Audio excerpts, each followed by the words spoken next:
Deep Rock Galactic Survivor is an auto shooter that succeeds at intense gameplay, classic roguelike mechanics, and well, auto shooting.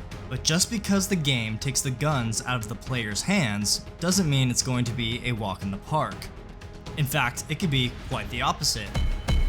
Hey gamers, it's Khan here, and today we're talking about the best tips for your first dives into Deep Rock Galactic Survivor.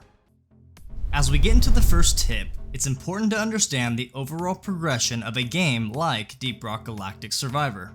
It is developed in such a way that allows you to become stronger as you unlock more items after each run.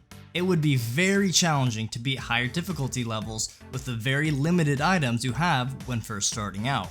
So don't get discouraged when the first few runs don't really go as planned. Okay, that didn't go as planned. But let's talk about what we can do about lessening that early game blow. For the first tip, it's all about getting the most out of the early stages. And to do that, we have to, well, not rush through them. In any roguelike, getting a strong start is crucial to the late game success. So we need to take every opportunity that we can to start off on the right foot. And it always begins with the first stages. It would seem like common sense that once you begin a dive, your objective is to kill the primary target and then get the hell out of there and on to the next stage. But doing so can greatly limit the amount of XP and resources you will collect. Instead, our goal should be to cram as much XP gathering and mineral farming before we kill the elite. Because once the elite is defeated, the drop pod will arrive and you better get moving. The last thing you want is to let a perfect start go to waste because the drop pod waits for no one. It's a fine dance between gathering enough resources without overstaying your welcome. But one thing is for sure, if you rush the beginning stages, you're guaranteed a weak start to your run. The next tip is all about how the supplies sent from above are helpful in more ways than just one. When timed well, the supply drops absolutely destroy your enemies, and even will one-shot elites, which is very useful when just starting out due to the lack of weapon damage and upgrade options. Sometimes you just need a little bit of help from your friends, but in this case, your friend is a giant drill descending at high speeds. The best way to take advantage of this is to clear out the drop area as soon as possible, but without calling it down just yet. This will make it much easier for you to time the impact with an elite during the chaos of a swarm. This strategy will become less useful in the higher hazard levels as you will need to rely much more on a well-synergized build. But one thing is certain, it never gets old watching heavy machinery turn bugs into a mess of blue gems. This next strategy is all about using your natural dwarf instincts and reshaping the map layout to your advantage. Your pickaxe isn't only useful for mining precious minerals. It's also very useful when it comes to putting yourself into a prime position to defend against swarms. Alter rock formations to your benefit to not only quickly escape a mob, but to also create a bottleneck to force your enemies into your bullet heaven death trap. This next tip may not help you out directly in your current runs, but hang in there with me because it will significantly help you out in your future runs. Weapon overclocks are game-changing upgrades that play a massive role when it comes to creating strong builds. Whether you want your bullets to fly through all your enemies with increased pierce, or multiple beams on your flamethrower, these overclocks give you the potential to deal out insane amounts of damage.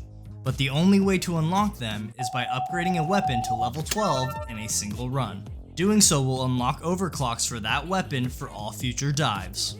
Again, as I said before, unlocking overclocks is like an investment in your future. It may end up making your build a bit weaker for your current run, but just imagine the godlike builds you'll be able to create later on. Finally, our last tip tackles the big baddie himself, the Dreadnought. As of making this video, the Dreadnought is the only final boss you will have to defeat at the end of a run. He's big, he's bad, he's a little slow actually, but he does a ton of damage. And because he lunges at you when he attacks, he is a nightmare in close quarters. But lucky for us, we always have our trusty pickaxe at our side. When first descending into the final stage, you will need to destroy all eggs to force out the Dreadnought. Once destroyed, elites will emerge, so make sure you are well prepared. Start to clear out some of these rocks away from the regions surrounding the massive Dreadnought egg. From here, make sure to continue to create some space throughout the map to give you a large enough area to fight the Dreadnought.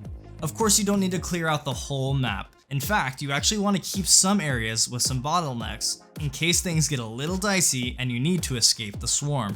As far as the Dreadnought fight goes, well, it's actually fairly straightforward. As he chases you throughout the map, he will initiate his attack by pausing and spreading his arms.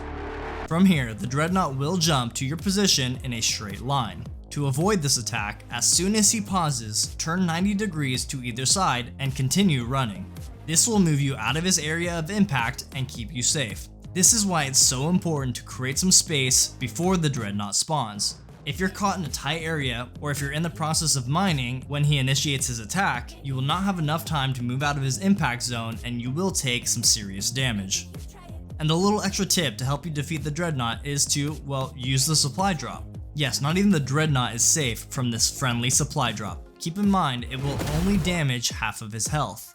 Continue to dodge and auto shoot your way to a victory over the Dreadnought. But it's not time to celebrate just yet, because your run is not over until you return safely back to the drop pod. And let me tell you, nothing is more frustrating than dying after defeating the Dreadnought. Alrighty fellow dwarves, now that you understand what it takes to survive in the mines, it's time for you to return and show those bugs what you're made of. And that is it for our beginner tips for Deep Rock Galactic Survivor. Let us know how you've been enjoying the game so far, and if you have any further advice for your fellow dwarves, let us know, because we'd love to hear it. We appreciate you for sticking around, and thanks for watching.